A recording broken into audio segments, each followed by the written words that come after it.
I didn't expect this. Not today. Mom, can we go home now?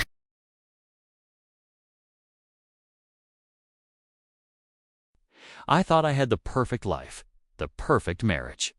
10 years with David, a beautiful home, and a future I thought was set in stone. But one night, everything shattered. I was getting ready for bed, and David's phone, which he'd left on the nightstand, buzzed. It wasn't the usual work email or a text from a friend. It was a message from a woman named Chloe. "Can't wait to see you again, my love," it read, followed by a string of heart emojis. My own heart stopped. I scrolled up, my hands trembling. The messages were a chronicle of their affair, filled with whispered secrets and stolen moments. Pictures, dates, promises. My perfect life was a lie. I didn't confront him. What would I say? Yell, scream, cry? He would just deny it, call me crazy, and gaslight me until I doubted my own sanity. I knew David. He was a master manipulator. I went to bed, lay beside him, and pretended to sleep, my mind racing. For days, I was a ghost in my own home, going through the motions. I watched him, this stranger I had shared my life with, and a cold, hard anger started to build inside me, replacing the heartbreak. I wasn't going to be a victim. I was going to be the storm. An idea started to form, a wild, audacious plan. It all started with our weekly ritual. Every Saturday, David would stop at the corner store and buy a lottery ticket. He'd always joke, "When we win, we're buying a yacht and sailing away." The irony was suffocating. He'd been buying these tickets for years, always using the same numbers: our anniversary, my birthday, his birthday. It was our little tradition, or so I thought. This Saturday, when he came home and tossed the ticket onto the kitchen counter as usual, my plan clicked into place. That night, after he fell asleep, I crept into the kitchen. I took the lottery ticket he'd bought and replaced it with an old, losing one from the week before that I'd found in the trash. I hid the real ticket deep inside my jewelry box. I felt a strange thrill, a sense of power I hadn't felt in weeks. The next few days were excruciating. I had to act normal, smile, and pretend that my world wasn't imploding. I even reminded him on Wednesday evening, "Hey, don't forget the lottery draw is tonight." He just grunted from the couch, his eyes glued to his phone, probably texting her. The draw happened. I checked the numbers online, my heart pounding in my chest. First number, match. Second, match. Third, fourth, fifth. They all matched, and then the Powerball. Match. We had won. Not just a few thousand, but the jackpot. The entire $100 million. I felt a wave of dizziness wash over me. I sat on the floor of my closet, the winning ticket clutched in my hand, and I didn't make a sound. For the first time in weeks, I smiled a real, genuine smile. This wasn't just money. This was my escape. This was my justice. The next morning, I made breakfast, just like any other day.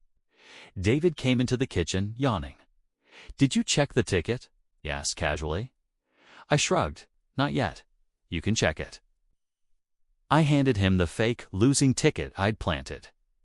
He took it, scanned the numbers on his phone's lottery app, and then sighed dramatically. Nothing again. What a waste. He tossed the ticket in the trash without a second thought and went to get ready for work. "See you tonight, honey," he said, kissing my cheek.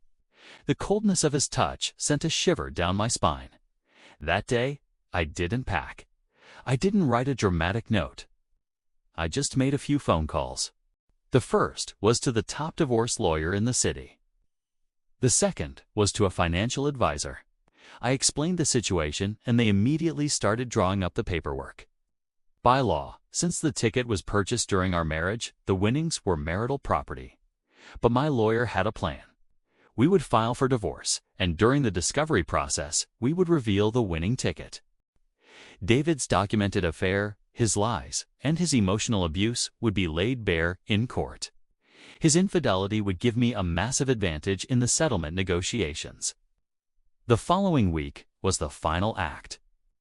I let David discover some of the evidence of his affair that I accidentally left out a printed screenshot of a text, a hotel receipt I'd found in his coat pocket. The confrontation was exactly as I'd predicted. He denied everything, called me paranoid, and tried to turn it all back on me. But this time, I didn't break.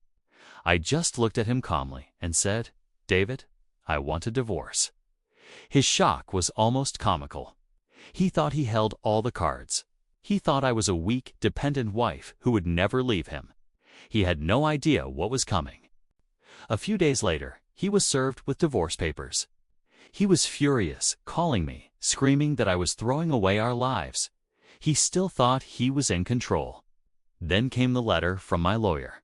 It was a formal notification of assets to be declared during the divorce proceedings.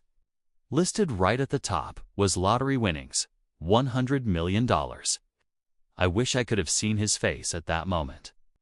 His world, the one he thought he had so cleverly constructed, must have crumbled around him. The phone calls started immediately, but they were different this time. No more yelling, just a panicked, desperate tone. "Where did you get that ticket?" "We didn't win." "I checked," he stammered. I finally answered one of his calls.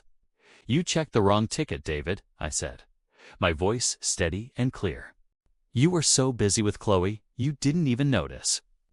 You threw away our future. Or rather, you threw away your future." There was a long silence on the other end of the line. For the first time, David was speechless. The divorce was swift.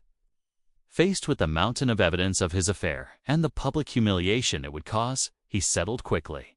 He didn't get half. He didn't even get a quarter. He walked away with just enough to start over, but nowhere near the life he had dreamed of with Chloe. As for me, I bought that yacht, but I'm not sailing away with a man. I'm sailing away on my own terms, toward a new horizon. Sometimes, when you think you've lost everything, you're actually on the verge of winning it all. The best revenge isn't loud or messy. It's living a life that's happier and more successful than they could ever have imagined for you. And trust me, I'm just getting started. Thanks for watching, and if you enjoyed this story, don't forget to like and subscribe for more.